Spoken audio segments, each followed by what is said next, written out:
परमेश्वर की चेतावनी के वचन सपन्या भविष्यवक्ता की किताब अध्याय 2।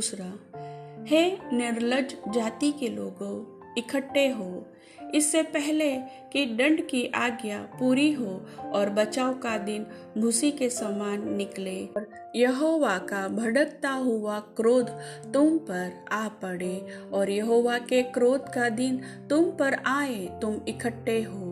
हे पृथ्वी के सब नम्र लोगों, हे यहोवा के नियम के मानने वालों, उसको ढूंढते रहो, धर्म से ढूंढो, नम्रता से ढूंढो। संभव है तुम यहोवा के क्रोध के दिन में शरण पाओ, क्योंकि गाजा तो निर्जन और अश्कलोन उजाड़ हो जाएगा।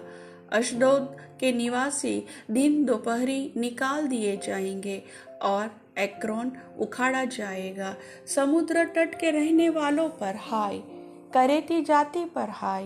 हे कनान, हे पलिस्तियों के देश, यहोवा का वचन तेरे विरुद्ध है और मैं तुझको ऐसा नाश करूंगा कि तुझ में कोई न बचेगा। और उसी समुद्र तट पर चरवाहों के घर होंगे और भेड़शालाओं समेत चराई ही चराई होगी, अर्थात वह समुद्र तट यहूदा के घराने के बचे हुओं को मिलेगा। वे उस पर चराएंगे। वे अश्कलोन के छोड़े हुए घरों में सांझ को लेटेंगे, क्योंकि उनका परमेश्वर यहोवा उनकी सुधि लेकर उनकी समृद्धि को लौटा ले जाएगा। मोआब ने जो मेरी प्रजा की नाम धराई और अम्मोनियों ने जो उसकी निंदा करके उसके देश की सीमा पर चढ़ाई की, वह मेरे कानों तक पहुंची है।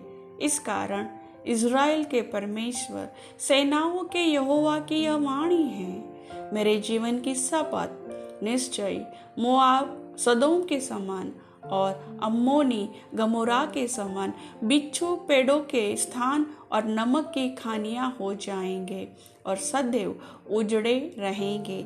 मेरी प्रजा के बचे हुए उनको लूटेंगे और मेरी जाति के शेष लोग उनको अपने भाग में पाएंगे। यह उनके गर्व का बदला होगा, क्योंकि उन्होंने सेनाओं के यहोवा की प्रजा की नाम धराई की और उस पर बड़ाई मारी है। यहोवा उनको डरावना दिखाई देगा। वह पृथ्वी भर के देवताओं को भूखा मार डालेगा और जाति जाति के सब द्वीपों के निवासी अपने अपने स्थान से उसको दंडवत करेंगे। हे कुशियों, तुम भी मेरी तलवार से मारे जाओगे। वह अपना हाथ उत्तर दिशा की ओर बढ़ाकर अश्शूर को नाश करेगा और निन्वे को उजाड़ कर जंगल के समान निर्जल कर देगा। उसके बीच में सब जाति के वन पशु झुंड के झुंड बैठेंगे।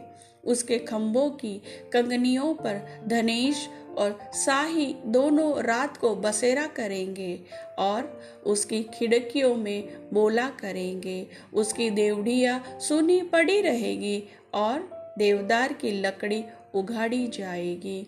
यह वही नगरी है जो मगन रहती और निडर बैठी रहती थी और सोचती थी कि मैं ही हूँ और मुझे छोड़ कोई है ही नहीं, परंतु अब यह उजाड़ और वन पशुओं के बैठने का स्थान बन गया है।